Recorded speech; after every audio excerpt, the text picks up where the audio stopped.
We hope that Alameda as a community gets excited about the America's Cup. It's the third largest sporting event in the world, and it's taking place in our backyard. So if you're not excited, you better get excited. Well, here we are at the Alameda Theatre, and it's great to see so many people from Alameda turn up, and I guess they think we're supporting the community, but we think the community's supporting us. And Alameda's been fantastic for our team. Obviously based up at the point up there, which is great. It's awesome for all of our team members to be living in Alameda and to have access to all the community things like schools and so on.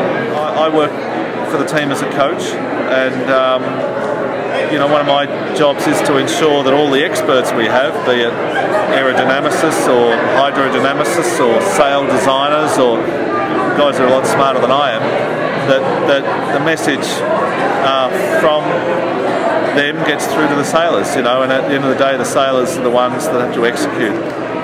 A big part of what is being an America's Cup team is our people, obviously, and the people have to be happy, and the families have to be together. So I can't imagine what we'd be doing if we're in San Francisco City with I'm sure we'd be totally scattered around. It wouldn't be anything like being here. It is truly an honor and a pleasure to have the Artemis team here. They are the challenger of record in America's Cup race that will be happening this summer. And we are very pleased that you chose to make your home, you and your family, some 70 people, going to our schools, our stores, and just generally blending into the community. This is probably as close as most of us will get to the feeling of an Olympic village. So thank you very much. It's really fantastic to be in Alameda. I am a San Francisco native. I stayed out as a 10-year-old on the estuary, and it's now Yacht Club, and I won my first little championship as a 10-year-old there. And as Cammy says, I've been sailing pretty much ever since. And I just want to touch on the fact that while we're here to race for the America's Cup, there's a whole life and family that follows the 110 employees around, and they are very much enjoying being in Alameda. As much as the choice of going to Alameda for our base and our facilities was the right move, it was definitely the right move for our families. And I just want to thank you all. What we're attempting to do with sailing in the America's Cup is to make a product that a non-sailing public could be interested in. And we think what we need to do that is to have fast, exciting boats, racing shorter races, and putting that action in a stadium, like a bay or certainly very close to shore.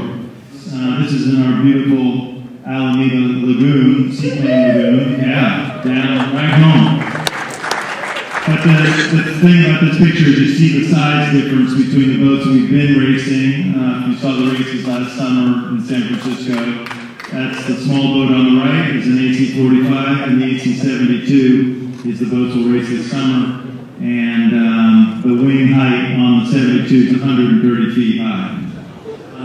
This is a graphic depiction of what Pier 2729 will be like. You probably heard on Tuesday they actually opened the new cruise ship terminal, and there'll be a stadium there. A company called Live Nation is going to run concerts throughout the period. There'll be hospitality out on the end. There's merchandising and food and press conferences and all kinds of events. This is the America's Cup Village. The America's Cup race course takes place between basically Pier 39 at the bottom, at the eastern end, and Christie Field at the western end. We are located where the yellow dot is in the Seaplane Lagoon. We sail out under the Bay Bridge to head up to the race course, although we found sailing in the South Bay down here between the Oakland Airport and the San Francisco Airport has been also a fantastic place to train, and often you can see both us and Oracle in the South Bay. And that's our hangar, beautiful hangar 12. One of the great aspects of these, there's many great attributes of these hangars. One of them for us is that the doors, the whole side of the building basically accordions open. So when you're trying to wheel 130-foot objects out of the shed, it helps to have such a wide opening.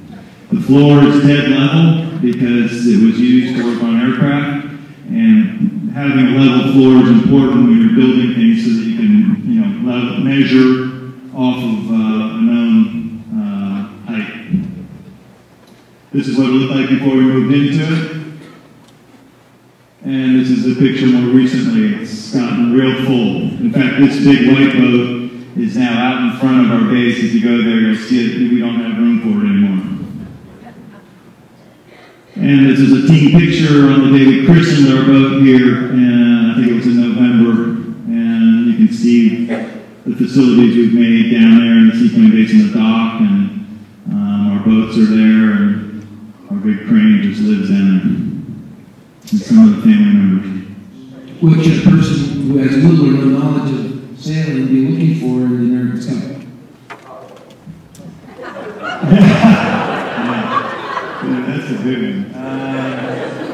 Well, I think this America's Cup is going to be won by a fast boat, as it always is, but as we all know, the conditions of San Francisco Bay are pretty harsh in July and August, so the crew of the boat handling and not tipping over, and then even just the maintenance of these boats. The race, we have yet, no team is sailing 4 days a week yet. And we're going to be asked to race 4 and I think even 5 days a week this summer. And, we're going 20 to 30 knots most of July and August. So speed's important, but you got to keep the boat together, you got to keep the boat upright, and if you bungle a jibe or a lured marker on it, it'll cost minutes. So there'll be plenty of action, and there's a lot of different ways to win the race. Let me expand on that a little bit. One of the reasons that we're fortunate enough to have Artemis here is that if they want to work on their boat 24 hours a day, that's fine by us. In San Francisco, the requirement was that you had to stop working at 10 o'clock at night, and you could not start until 7 in the morning. Now, if you bring a boat halfway around the world to race a sailboat race, that's not a good rule. You can't, there's no time to not work. If the boat's broken, you have to fix it. So good for us for having them way out here to the western experience.